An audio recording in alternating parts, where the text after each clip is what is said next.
The dust had barely settled from her horse when Evelyn Kensington unfolded the weathered map on Vincent Garrison's porch, her green eyes blazing with determination as she announced she had found the location of the legendary Carson gold, and she needed a guide who knew these territories better than his own heartbeat. Vincent stood in the doorway of his modest ranch house, arms crossed over his chest, taking in the sight before him. The woman was covered in trail dust, her dark hair escaping from a practical bun, and her riding clothes spoke of someone who had traveled hard and fast. It was June of 1881, and Nebraska City had seen its share of treasure hunters over the years, but none quite like this. "Madam, I appreciate you coming all this way, but I'm not interested in fool's errands," Vincent said, his voice carrying the rough edges of a man who had learned hard lessons about chasing dreams that glittered like fool's gold. At 28, he had built his ranch from nothing, and he had no intention of abandoning it for some wild tale. Evelyn straightened her spine, and Vincent noticed she was tall for a woman, probably 24 or 25, with a bearing that suggested education and breeding. "This is not a fool's errand, Mr. Garrison. My father spent 15 years researching this treasure. He died 3 months ago, and his last wish was that I complete what he started. Then hire a professional guide. There are plenty in town. I did, 3 of them. They all refused when they saw the route." She tapped the map with one slender finger. "The territory cuts through disputed land, crosses 3 different tribal boundaries, and ends in the Sandhills, where most men lose their way. I was told you are the only man who knows that country well enough to navigate it." Vincent stepped onto the porch, his boots echoing on the worn wood. He glanced at the map without really seeing it. "Whoever told you that was telling tales. The Sandhills are treacherous even for someone who knows them. Samuel Redding told me. He said you spent 2 years living out there, that you know the water sources and safe passages better than anyone alive." Vincent felt something twist in his chest. Sam Redding had been his mentor, the old trapper who had taught him everything about surviving in the harsh Nebraska wilderness. If Sam had sent this woman to him, there was a reason. Sam should know better than to send someone on a treasure hunt. "He said you were too stubborn for your own good, but honest to your core." Evelyn's voice softened slightly. "Please, Mr. Garrison, this was everything to my father. The Carson brothers were his ancestors, and he believed their gold was real, not just legend. I need closure. I need to know if he spent his life chasing something real or just a beautiful lie." Vincent looked into her eyes and saw genuine grief there, mixed with fierce determination. He recognized that combination because he had felt it himself when his own father had died, leaving him with dreams unfulfilled. "How long have you been traveling?" 4 weeks. I came from Boston. Boston." He let out a low whistle. "That's a long way to come for a maybe." "It is everything to me," she said simply. Vincent rubbed his jaw, feeling the stubble there. He had not shaved in 3 days, had been planning to spend the day mending fences and checking on his small herd. The ranch ran itself reasonably well, but it always needed work. Still, something in this woman's eyes called to him, some echo of his own losses and his own need to make meaning from them. "Show me the map properly," he said finally. Evelyn's face lit up with hope, and Vincent felt something shift in his chest at the sight. She spread the map more fully on the porch railing, weighing down the corners with rocks she pulled from her saddlebag. The paper was old, yellowed with age, but the ink was still clear. Vincent could see his father's handwriting in the margins, notes about landmarks and distances. "Your father made these notes?" he asked. "Some of them. Others are from earlier generations.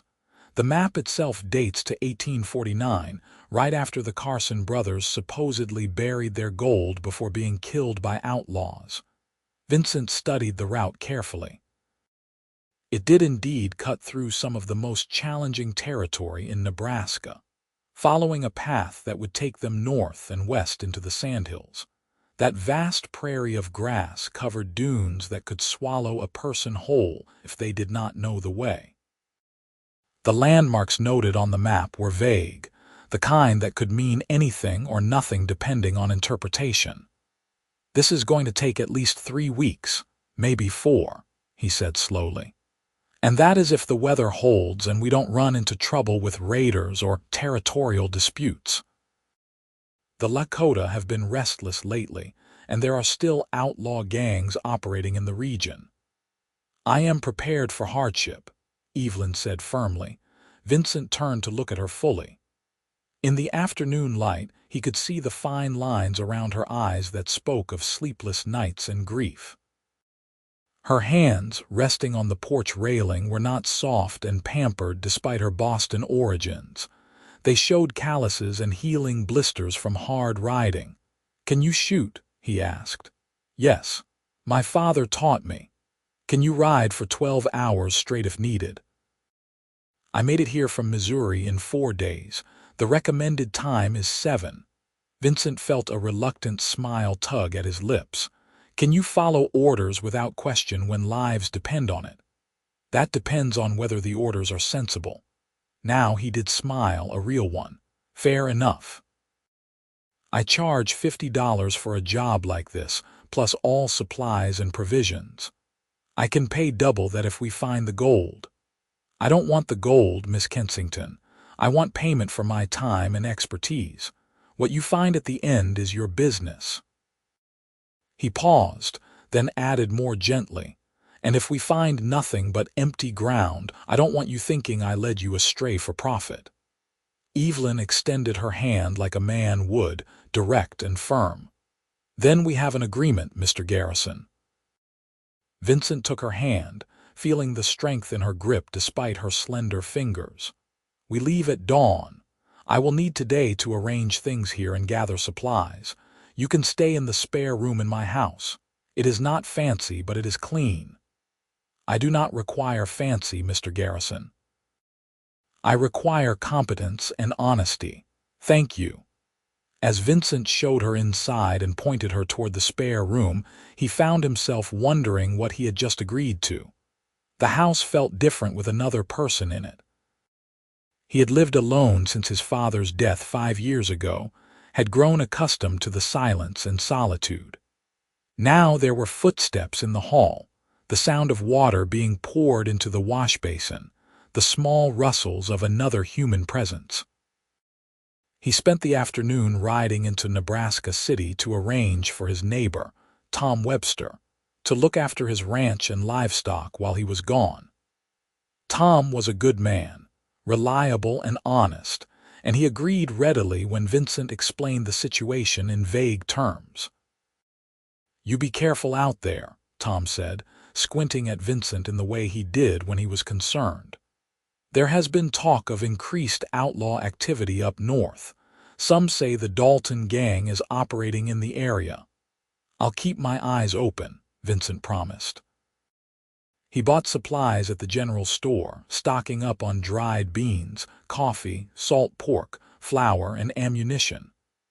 Mrs. Henderson, who ran the store with her husband, raised an eyebrow when she saw the quantity he was purchasing. "Going somewhere, Vincent?" "Just a scouting trip." "Might be gone a few weeks. Heard there is a lady staying at your place. Boston lady with talk of treasure."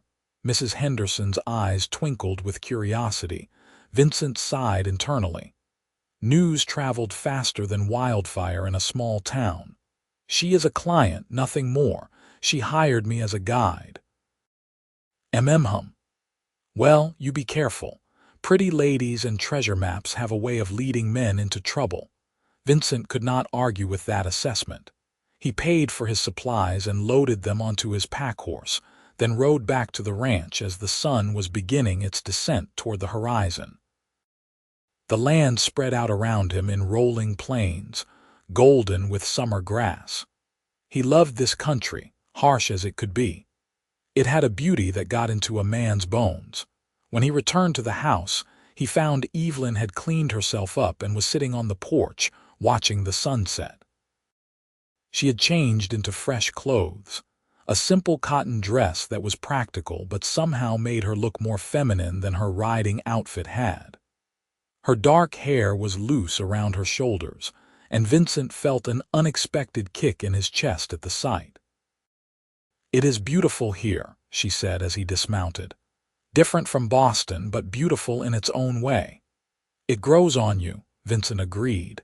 He tied his horse and began unloading supplies. Evelyn stood and came to help without being asked, carrying sacks into the house with the ease of someone used to physical work. They worked in companionable silence until everything was stored away. Then Vincent put together a simple dinner of fried potatoes, bacon, and fresh bread he had bought in town. They ate at his small kitchen table, and Vincent found himself studying her in the lamplight. "Tell me about your father," he said. "What kind of man spends 15 years chasing an old legend?" Evelyn set down her fork, and her expression became distant. "A man who loved history and adventure more than anything else in the world. He was a professor of American history at Harvard. When he first learned he was descended from the Carson brothers, it became an obsession. He spent every spare moment researching, traveling when he could, piecing together clues from old journals and records. And your mother, she died when I was 12. Fever. After that, it was just father and me. I became his research assistant, his traveling companion when school allowed. I learned to love the chase as much as he did, the thrill of uncovering something hidden, solving puzzles that had stumped people for generations. But you must have had other dreams, marriage, family, a conventional life." Evelyn laughed softly. "I was engaged once. To a perfectly respectable banker named Frederick Whitmore. He was handsome and proper and utterly boring. When father got sick, Frederick made it clear he expected me to put the wedding first, even though father was dying. I broke the engagement. That must have caused a scandal. It did. But I do not regret it. I was with father when he died. His last words were to make me promise I would finish the search. How could I refuse him that?" Vincent understood. He had made promises to his own father in those final hours, promises about keeping the ranch going, about making something of himself. "So you packed up and headed west." "I liquidated what I could, settled father's debts, and spent what was left on this journey. If we find nothing, I will return to Boston with barely enough money for rent while I look for work as a teacher or governess." She met his eyes squarely. "This is my last chance, Mr. Garrison. I am gambling everything on it." The weight of that confession settled between them. Vincent felt the responsibility of it, the understanding that this journey meant more than just a few weeks in the wilderness. It was about a woman's entire future, about honoring the dead and finding a way to live with loss. "We will do our best to find what your father believed was there," he said quietly. "I cannot promise we will succeed, but I promise I will not give up until we have exhausted every possibility. That is all I ask." They finished dinner and cleaned up together. Vincent showed Evelyn where everything was kept, how to work the pump for water, where the extra blankets were stored. It felt strange and intimate, these small domestic details shared with a woman who was little more than a stranger. That night, lying in his bed while knowing she was just down the hall in the spare room, Vincent stared at the ceiling and wondered what he had gotten himself into. He could hear the small sounds of her moving around, settling in for the night. The house seemed to breathe differently with her in it, as though it had been waiting for another presence all these years. He thought about the map, about the journey ahead. The route would be challenging, no question about that. They would be traveling through territory where few white settlers ventured, where the old rules of civilization faded into something more primal and dangerous. He would be responsible for keeping them both alive, for making decisions that could mean the difference between success and disaster. But more than that, he was starting to realize he would be spending weeks alone with a woman who intrigued him more than anyone had in years. Evelyn Kensington was educated, brave, determined, and beautiful in a way that had nothing to do with simpering femininity and everything to do with strength of character. That was dangerous in its own way, more dangerous than outlaws or harsh terrain. Vincent turned over, punching his pillow into shape, and ordered himself to stop thinking and start sleeping. They had a long day ahead of them and many more after that. Dawn came cool and clear, with a sky that promised good weather. Vincent was up before the sun, tending to the horses and making final preparations.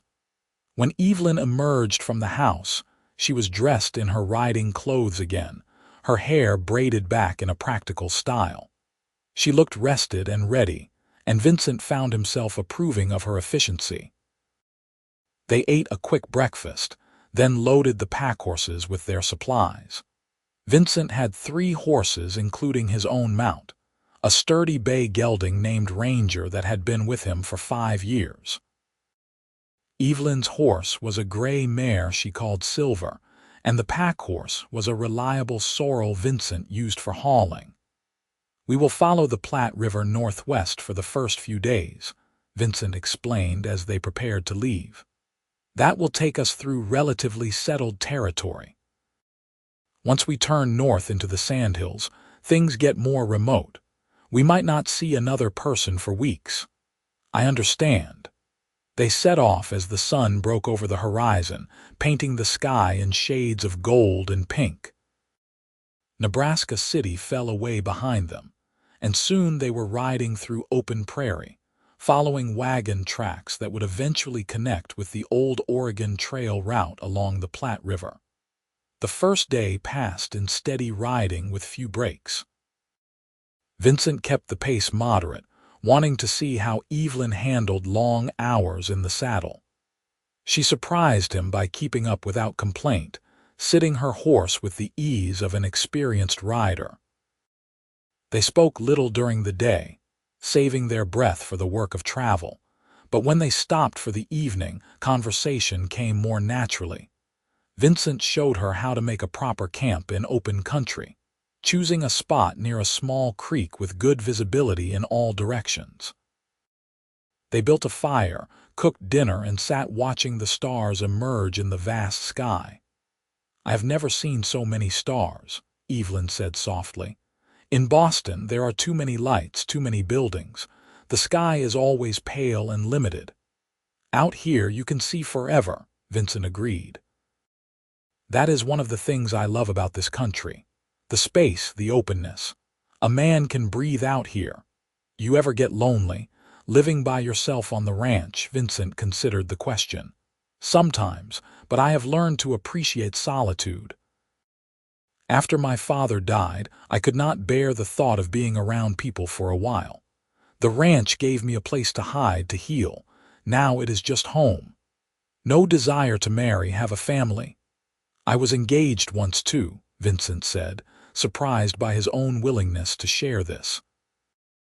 "Girl named Sarah Miller. We grew up together, planned to marry after I got the ranch established. But she got tired of waiting, decided she wanted a husband who was already prosperous rather than one who might be someday. She married a banker from Omaha instead." "I am sorry. That must have hurt." "It did. But looking back, I think we wanted different things. She wanted security and status. I wanted to build something with my own hands, even if it meant years of struggle. We would have made each other miserable eventually." They fell silent, both lost in their own thoughts. Vincent found himself watching Evelyn in the firelight, noticing the way the flames cast shadows across her face, highlighting her strong cheekbones and the determined set of her jaw. She was beautiful, but it was the kind of beauty that came from character rather than mere arrangement of features.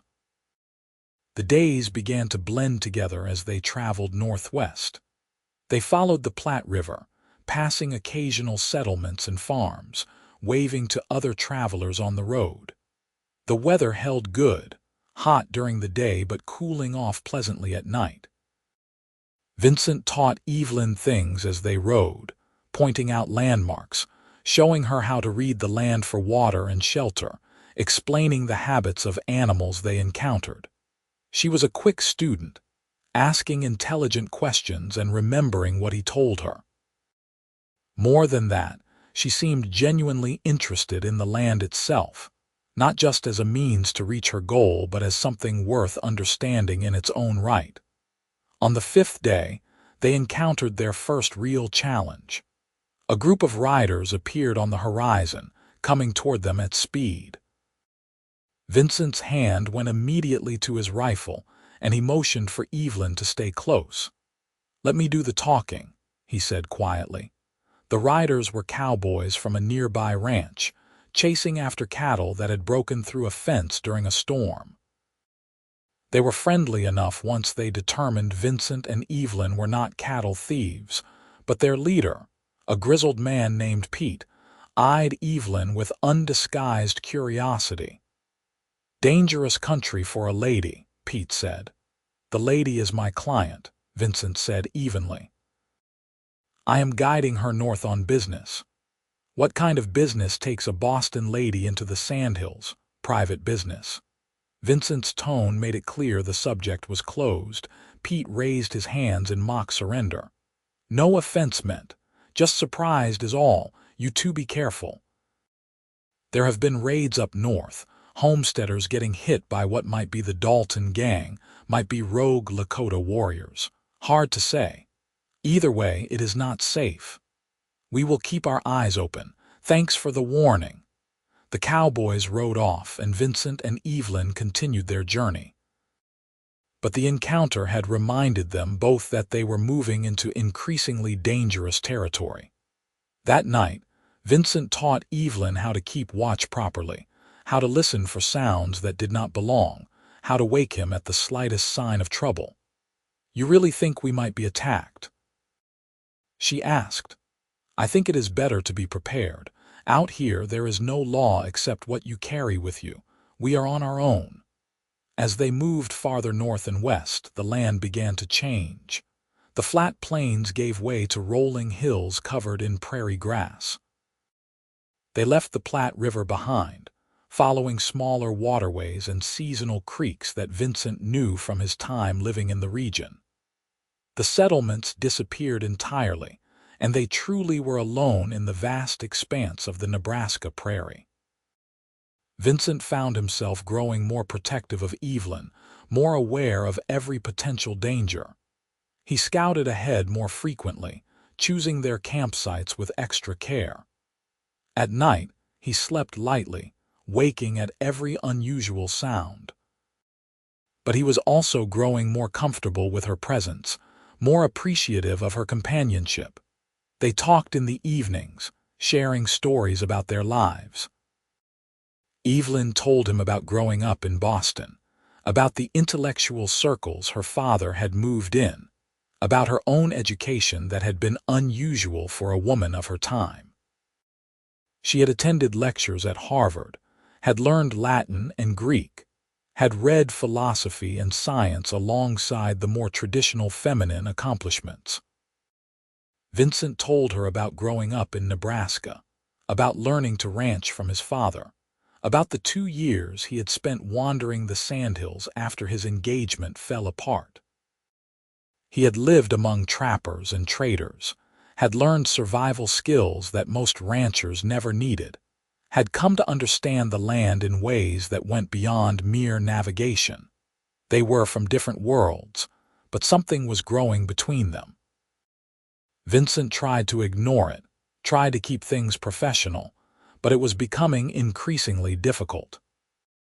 He noticed everything about her now.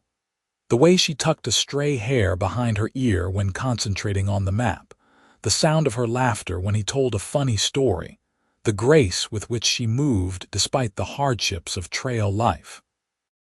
One evening, about 2 weeks into their journey, they camped beside a small lake in the heart of the Sandhills.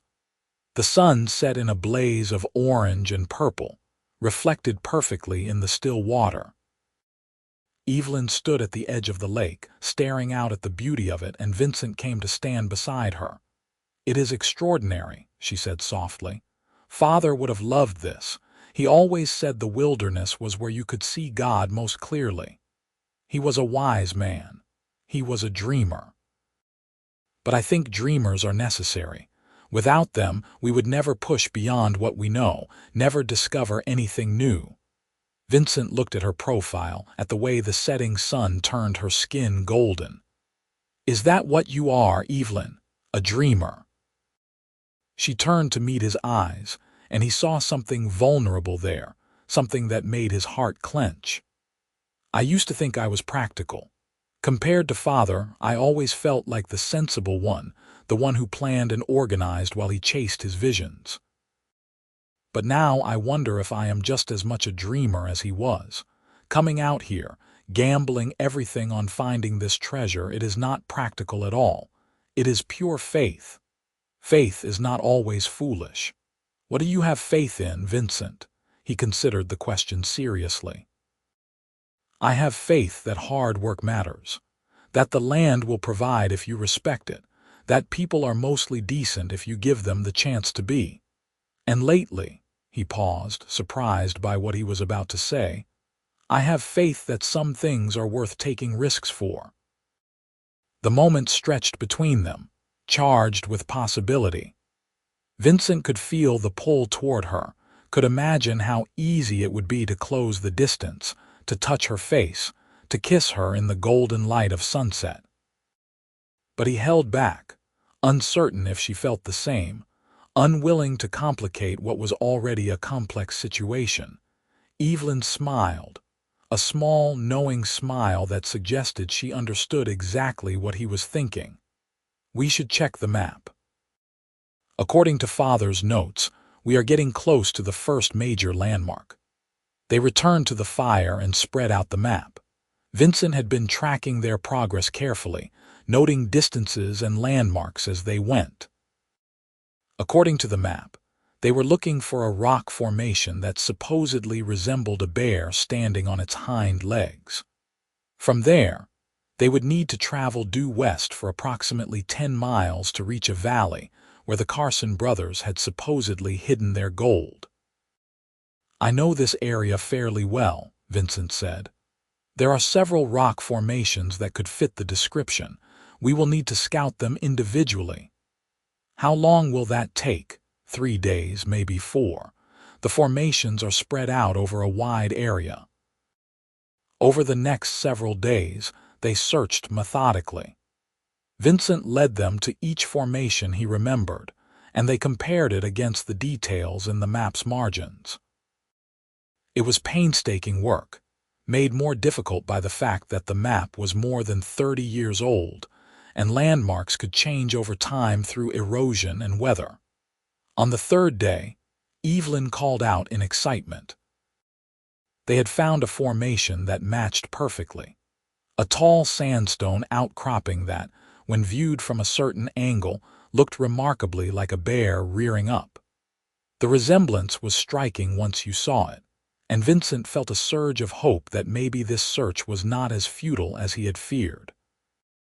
They camped at the base of the formation and spent the evening recalculating their course. According to the map, they needed to head west from here, but the distance measurements were vague, and the description of the valley was cryptic.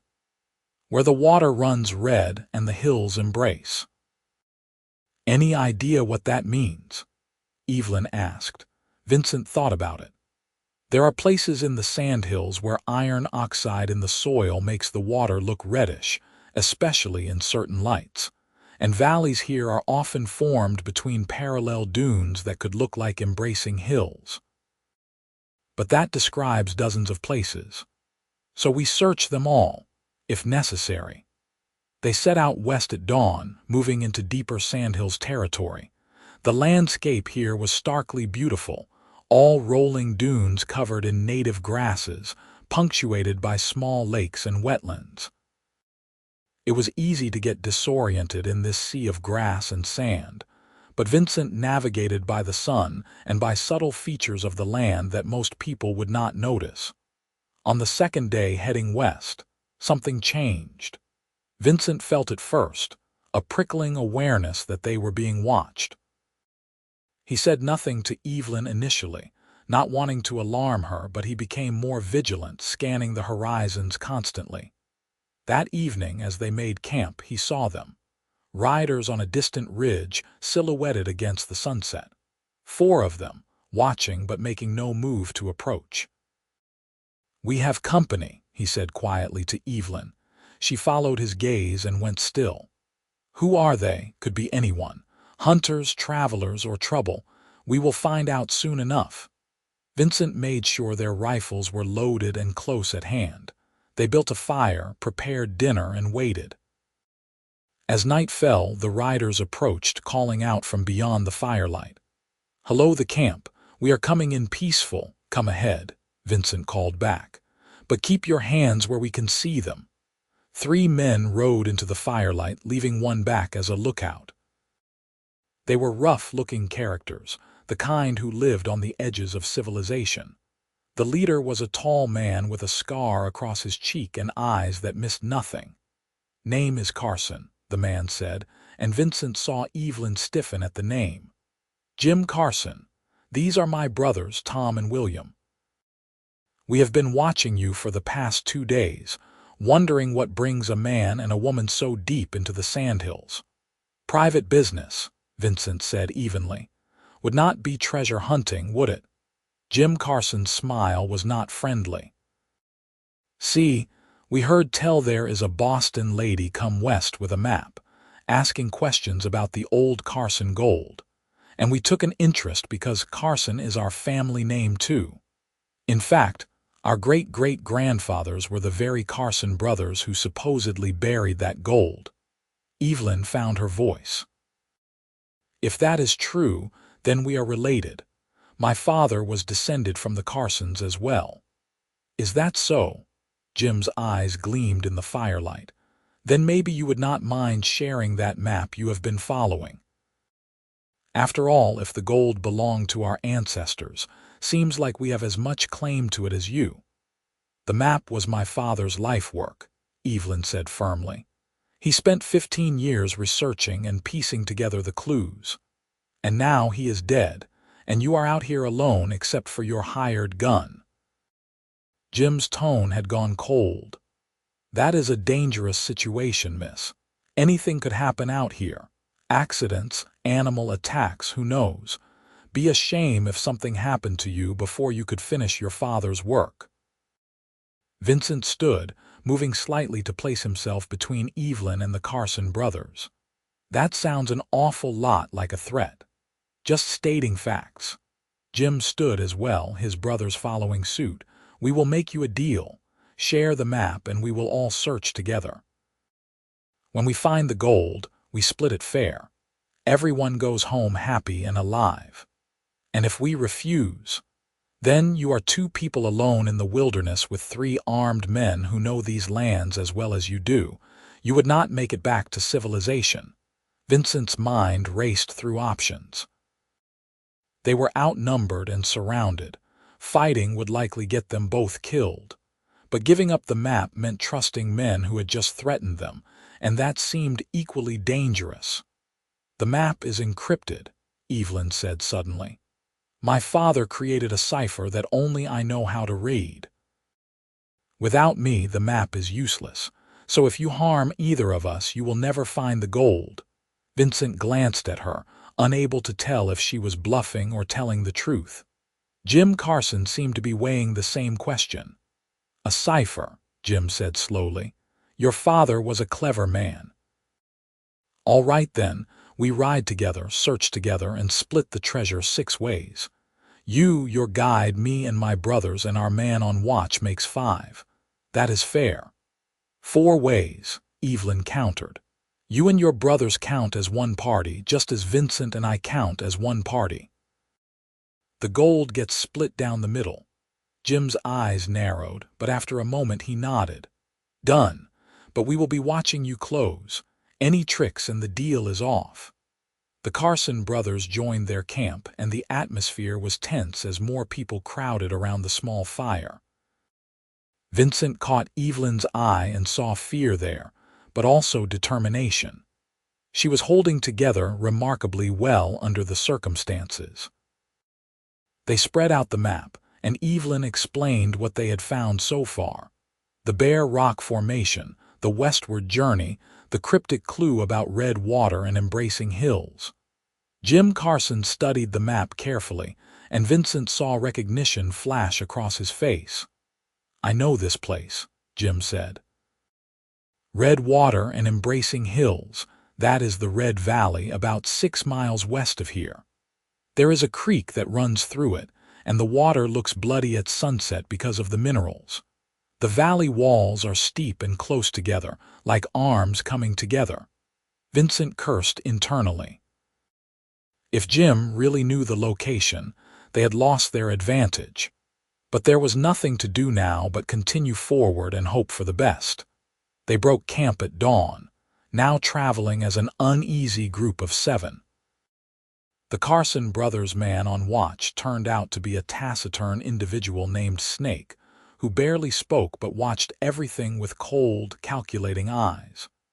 Vincent stayed close to Evelyn, never letting her get separated from him, aware that their situation had become much more dangerous. Jim Carson led them west with the confidence of someone who knew exactly where he was going. True to his word, they reached Red Valley by mid-afternoon. It was a striking place, a narrow valley between 2 high sand dunes, with a small creek running through the center. In the afternoon light, the water did indeed have a reddish tinge that made it look almost like blood. According to the map, we need to find a cave or shelter on the north side of the valley, Evelyn said, consulting the notes. The gold is supposedly hidden there, behind a false wall. They spread out and began searching. The valley was about a mile long, and the north side was pocked with small alcoves and overhangs where erosion had created shelters. Vincent worked methodically, checking each one, while keeping one eye on the Carson brothers and making sure Evelyn was never alone. It was Tom Carson who found it, calling out from about halfway down the valley. They all converged on the spot, a larger alcove, deep enough to provide real shelter, with a back wall that looked slightly different from the surrounding sandstone. Jim Carson ran his hands over the back wall, then pulled out a knife and began chipping at it. The surface came away in chunks, revealing that it was not solid stone but rather a constructed wall made to look natural. Behind it was darkness, the entrance to a deeper cave. "Get the torches," Jim ordered. They lit torches and entered the cave cautiously. It went back about 30 feet, narrowing as it went.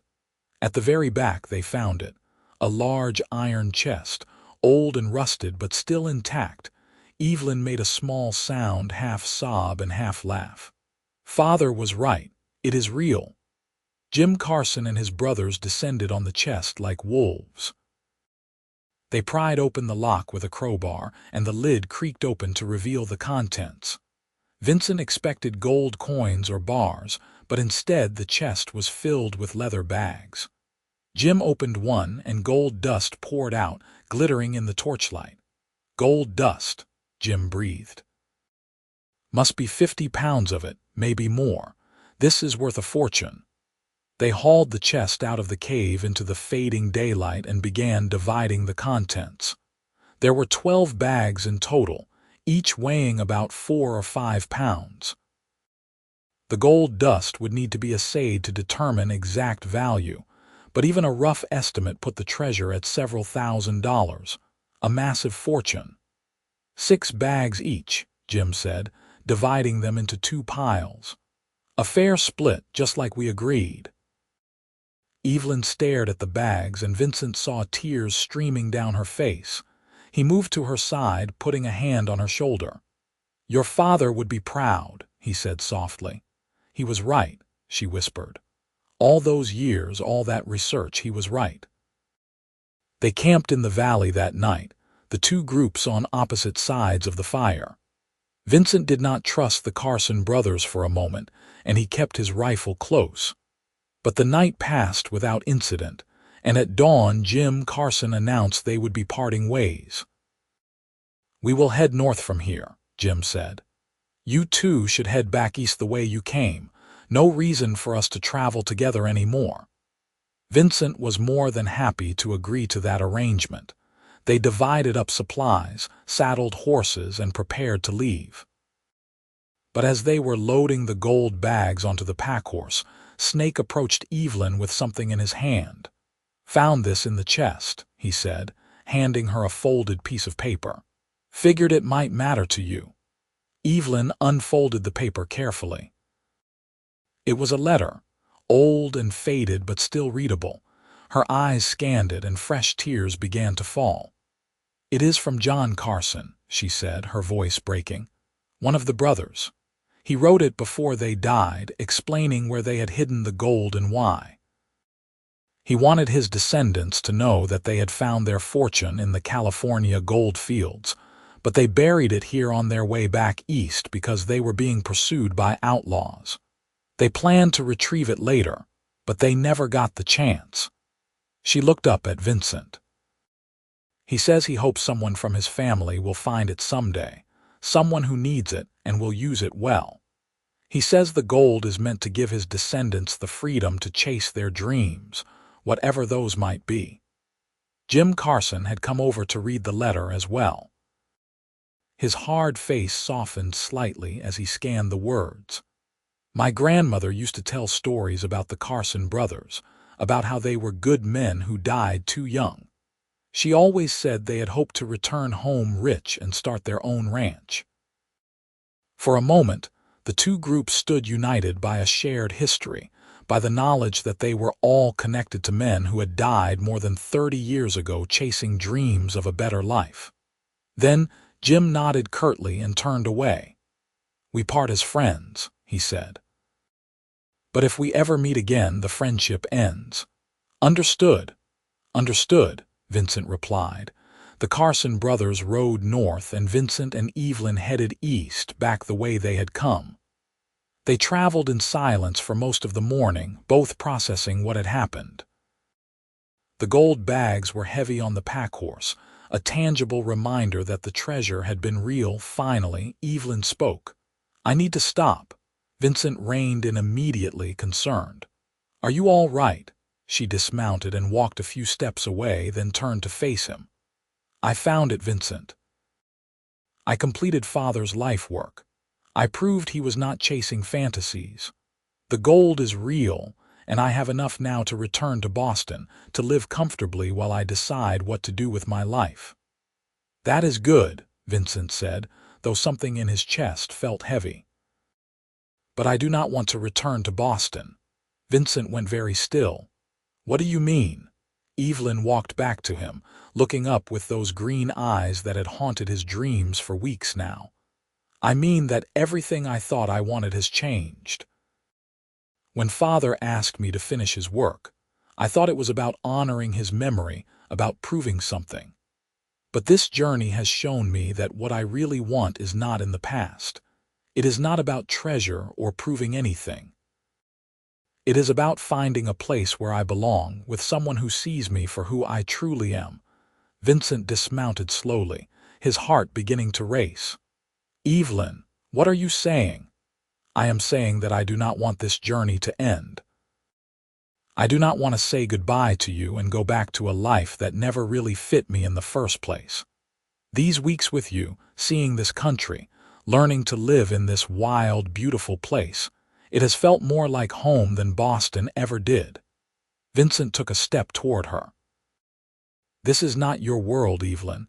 You are educated, cultured, used to things I cannot provide. My ranch is small and rough. The life is hard. You would be giving up so much." I would be gaining everything that matters. She closed the distance between them, placing her hand on his chest. I have been thinking about this for days, Vincent. Every conversation we have had, every moment of this journey, has shown me that you are the kind of man I did not even know I was looking for. You are strong but gentle, brave but thoughtful. You treat me as an equal, not as something fragile to be protected or controlled. When I imagine my future now, you are in it. The ranch is in it. This land is in it. Vincent caught her hand in his, feeling the softness of her skin against his calluses. I fell for you somewhere between Nebraska City and that bare rock, he admitted roughly. Tried not to, told myself it was foolish that we were from different worlds. But Evelyn, you are the bravest, most remarkable woman I have ever met. I do not want you to leave either. I want you to stay. I need you to stay. She smiled up at him, radiant with joy. Then I will stay. Vincent cupped her face in his hands and kissed her, finally giving in to the desire that had been building for weeks. She kissed him back with equal passion, her arms coming around his neck, pulling him closer. The kiss was deep and full of promise, full of all the words they had not yet said. When they finally pulled apart, both breathing hard, Vincent rested his forehead against hers. I love you, Evelyn.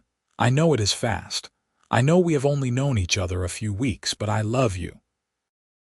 I love you too, she whispered. I think I started falling for you when you agreed to take me on this crazy journey, even though you thought it was foolish. You looked at me and saw someone worth taking a chance on. They stood there in the middle of the Nebraska Sandhills, holding each other, with the horses grazing nearby and the vast sky stretching overhead. Vincent felt something settle in his chest, a sense of rightness he had not felt in years. Marry me, he said suddenly. We will go back to Nebraska City, find a preacher, and get married properly. Then we will go home to the ranch and build a life together. Yes, Evelyn said without hesitation. Yes, I will marry you. They continued their journey east with new purpose now, not running from something or towards something, but simply traveling together toward the beginning of their shared life. They talked about plans, about what they would do with the gold. Evelyn wanted to invest some of it in expanding the ranch, buying more cattle, maybe building a larger house eventually. Vincent suggested they could also set aside some money to help new settlers in the area, people like his father had been, trying to make a life from rough land. The journey back took them 2 weeks, and they arrived in Nebraska City in late July, dusty and tired but happier than either of them had been in years. They went first to Vincent's ranch so he could check on things and thank Tom Webster for looking after the place. Tom took one look at the way Vincent and Evelyn stood close together, hands linked, and started grinning. About time you found someone, Tom said. Was starting to think you planned to be a hermit forever. Not anymore, Vincent said, pulling Evelyn close. They spent a day at the ranch, and Vincent showed Evelyn around properly, pointing out where things could be improved, where they might build an addition to the house for future children. Evelyn walked through the small house with tears in her eyes, seeing not what it was but what it could become. It is perfect, she said. It is home.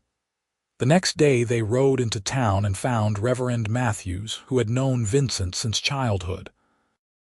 The Reverend was delighted to hear about their engagement and agreed to perform the ceremony the following Sunday, giving them time to arrange for witnesses and a small celebration. Word spread quickly through Nebraska City that Vincent Garrison was getting married to the Boston lady who had come looking for treasure. Mrs. Henderson from the general store was beside herself with curiosity and excitement, insisting on hosting a small reception after the ceremony. Vincent bought Evelyn a simple gold band from the jeweler, the best he could afford even with his share of the treasure gold. Evelyn did not care about fancy jewelry. She cared that the ring was from Vincent, that it symbolized his commitment to her. Sunday came bright and clear.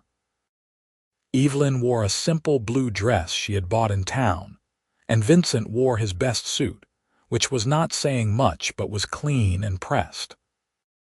They stood before Reverend Matthews in the small church, with Tom Webster and his wife standing as witnesses, along with Sam Redding, who had ridden in from his cabin when he heard the news. "I told you that girl was special," Sam whispered to Vincent before the ceremony. "Glad you finally listened to good sense." The ceremony was short and simple. Vincent slipped the ring onto Evelyn's finger and promised to love and protect her for the rest of his days. Evelyn promised the same, her voice steady and clear. When Reverend Matthews pronounced them husband and wife, Vincent kissed her with all the love and promise he felt, and the small congregation erupted in applause. The reception at the general store was a modest affair, but it was filled with genuine warmth.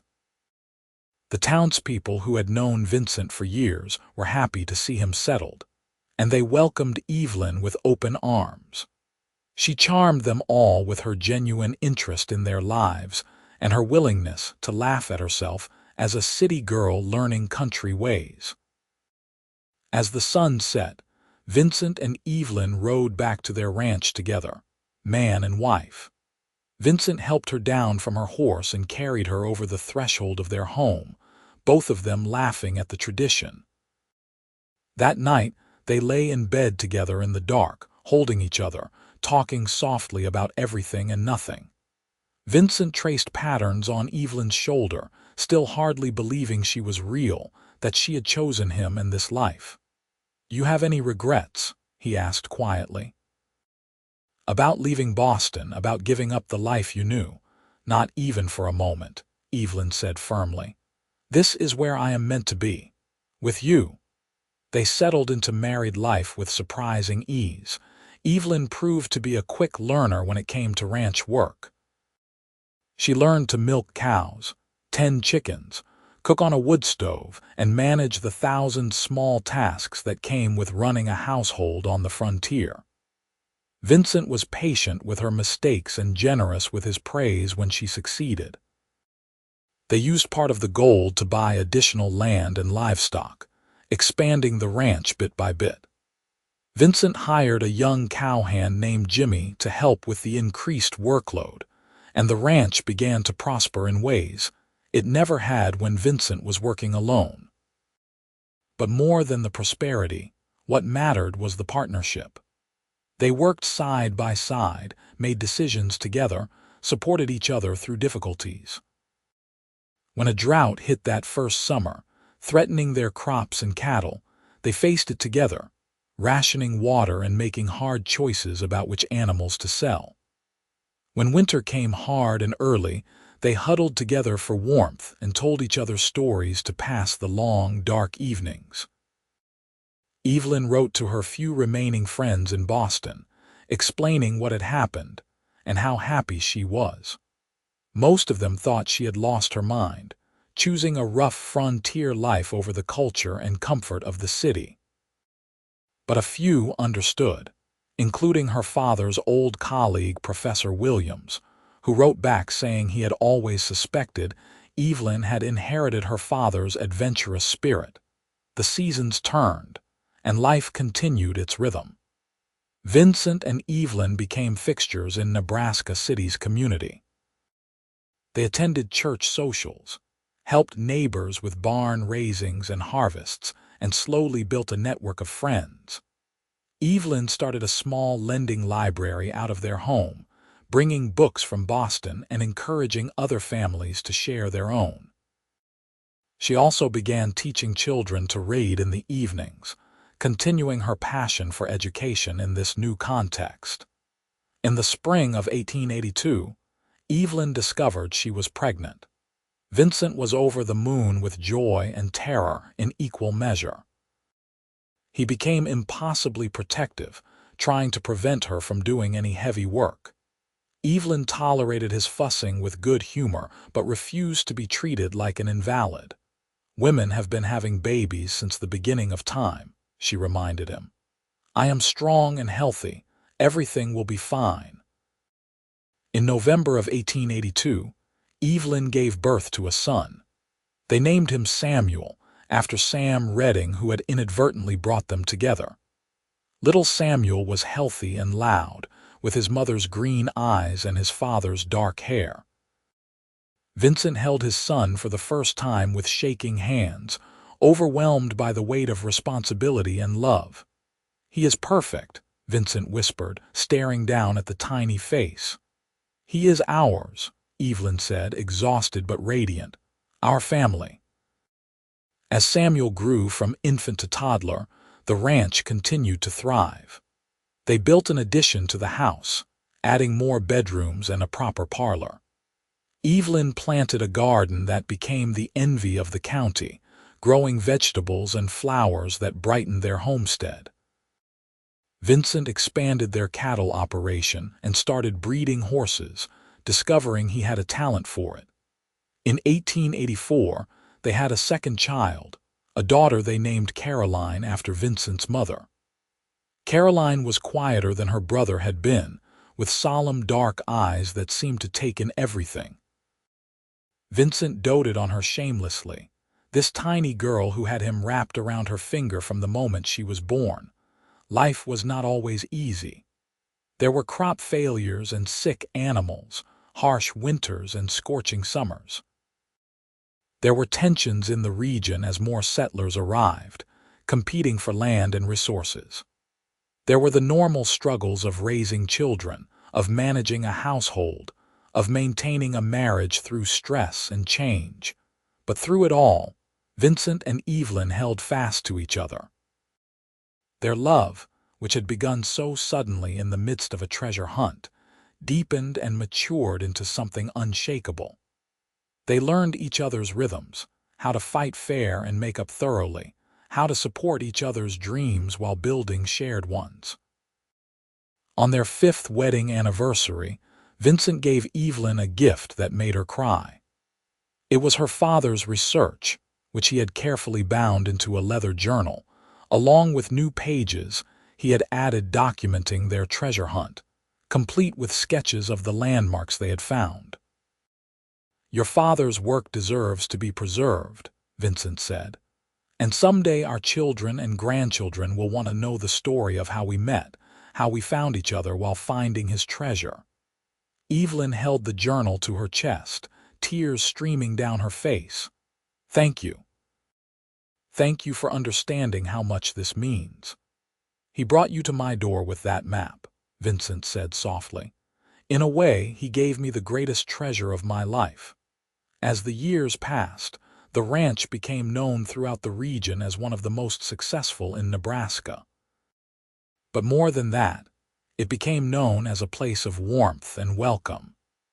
Vincent and Evelyn were generous with their prosperity, helping new settlers get established, donating to the church and school, opening their home to travelers who needed shelter. Sam Redding, who had lived alone for so many years, became a fixture at their Sunday dinners.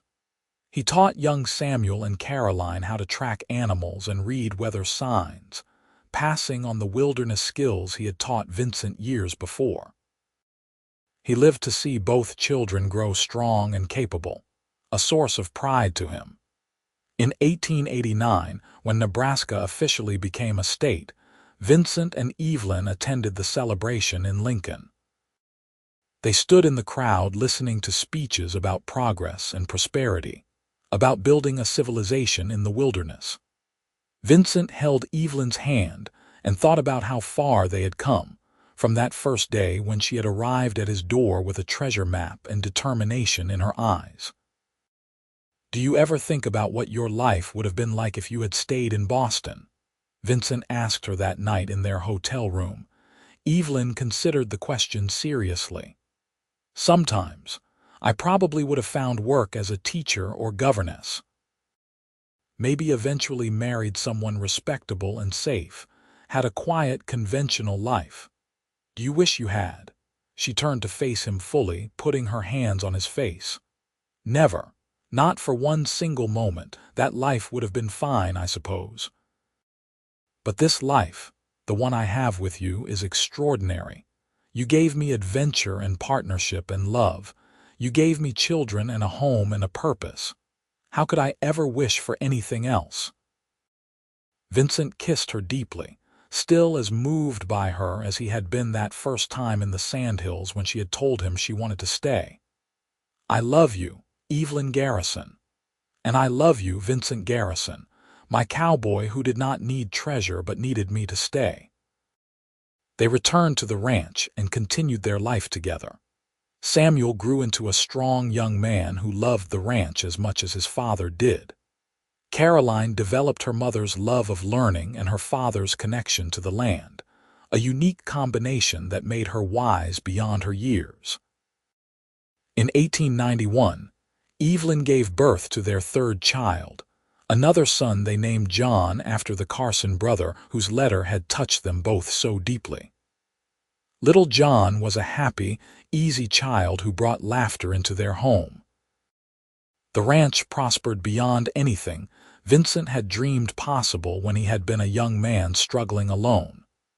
But he knew the prosperity had less to do with the treasure gold, though that had helped, and everything to do with having a partner who shared his vision and work ethic. Evelyn was as much responsible for their success as he was, maybe more.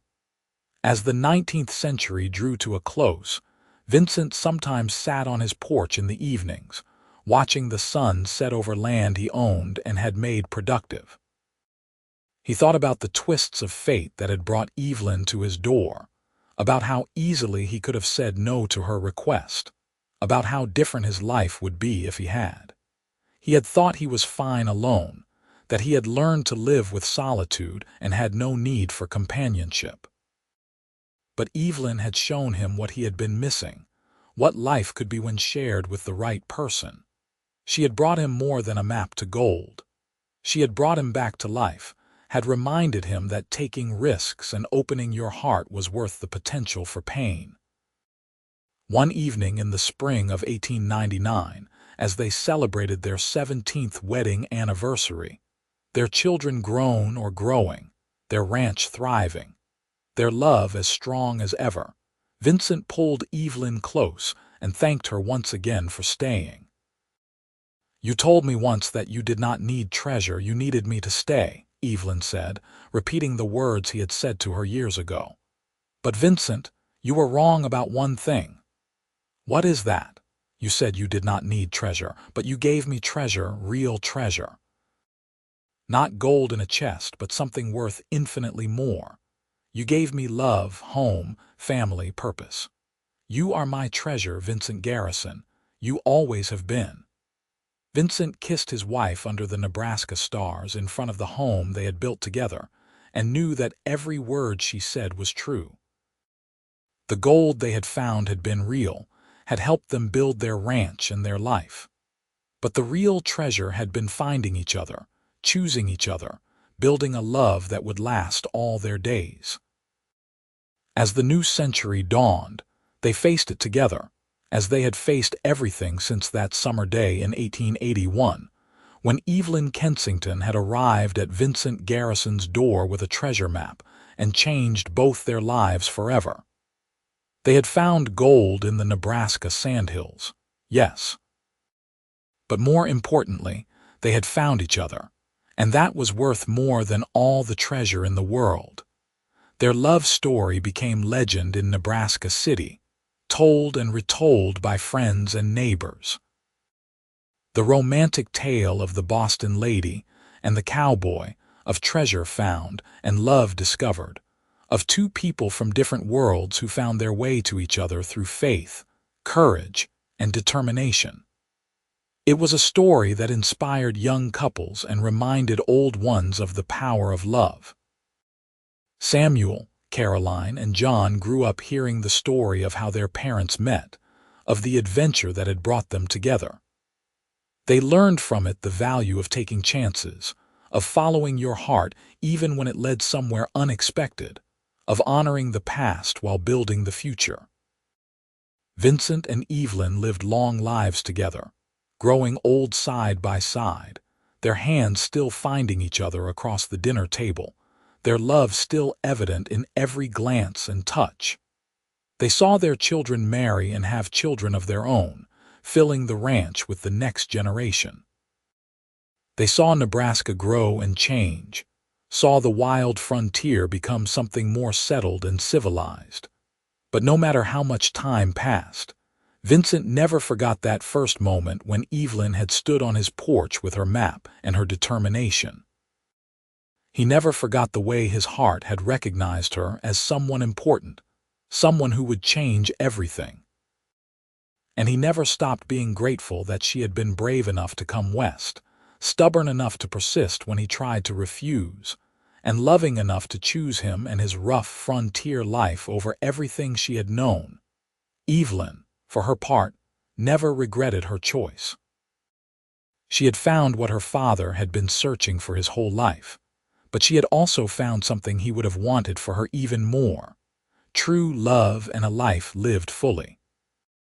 She honored his memory by living boldly, by taking the risks he had always encouraged her to take, by following her heart wherever it led. In the end, that was the real lesson of their story.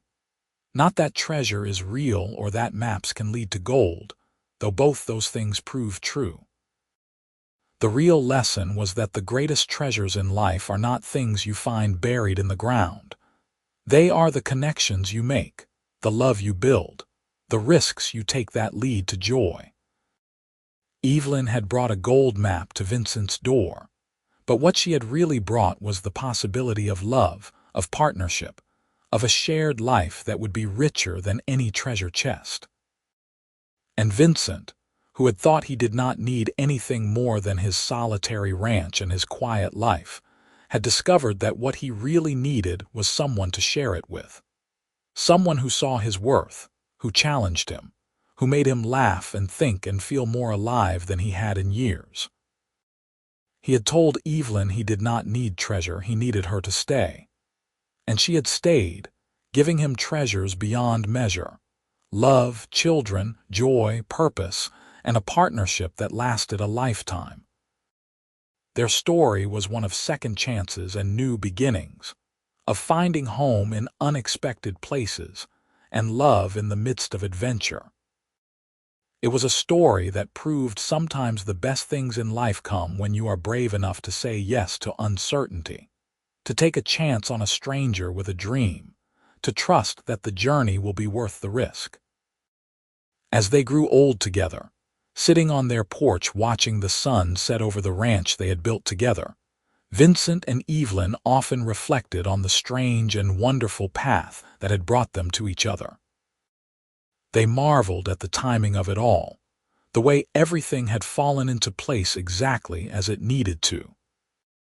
If Sam Redding had not sent Evelyn to Vincent, if Vincent had refused to take the job, if they had not found the treasure, or if the Carson brothers had decided to take it all for themselves, everything would have been different. But fate, or providence, or simple luck had aligned to bring them together, and they had been wise enough to recognize what they had found. Not just gold in a chest, but gold in each other. Not just an ending to a long search, but the beginning of everything that truly mattered. And so they lived out their days in love and contentment, secure in the knowledge that they had found the real treasure that summer of 1881 in the Nebraska Sandhills.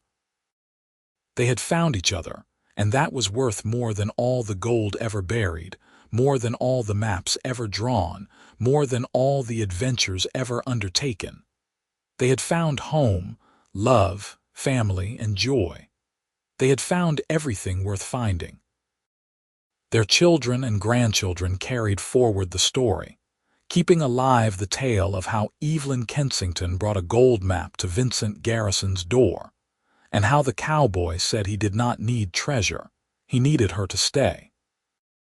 It became part of family lore, a reminder that the best things in life cannot be bought or found or dug up from the ground. They have to be chosen, fought for, built day by day with patience and commitment and love. And in that small ranch in Nebraska, through decades of marriage and partnership, through raising children and building a legacy, through every sunrise and sunset they witnessed together. Vincent and Evelyn proved that sometimes the most extraordinary treasures are the ones we almost miss, the ones that come disguised as something else entirely. She had come looking for gold. She had found love. He had been content alone. He had discovered he needed her more than breath itself. Together, they had built something that would outlast them both, a love story for the ages, a testament to the power of saying yes to possibility, to taking chances on strangers, to believing that sometimes the map you are following leads exactly where you need to go, even if the destination is nothing like what you expected. Years turned to decades, and still their love endured, a bright flame that warmed everyone who came near it. They were living proof that the Wild West was not just about violence and hardship, though both were present. It was also about hope and new beginnings, about people brave enough to risk everything for a chance at something better. Evelyn had risked everything when she left Boston with her father's map.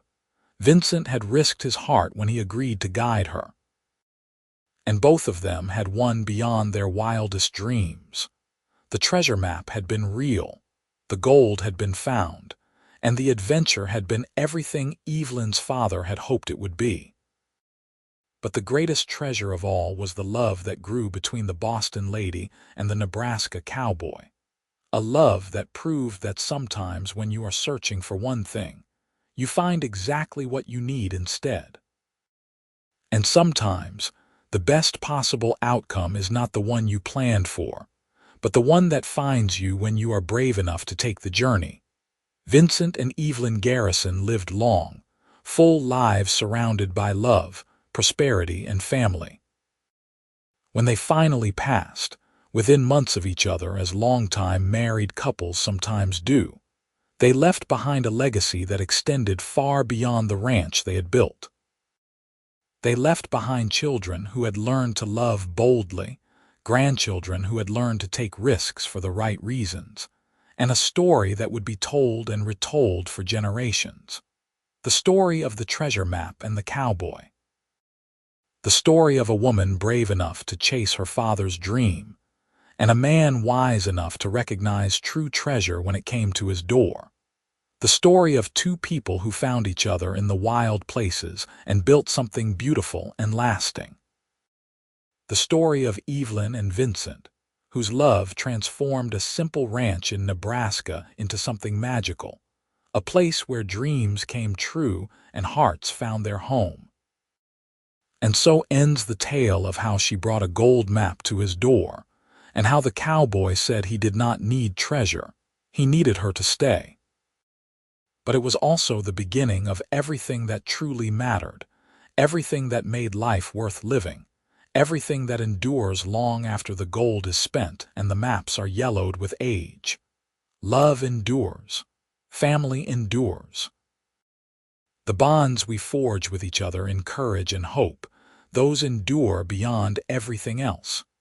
And that is the real treasure, the one that matters most of all.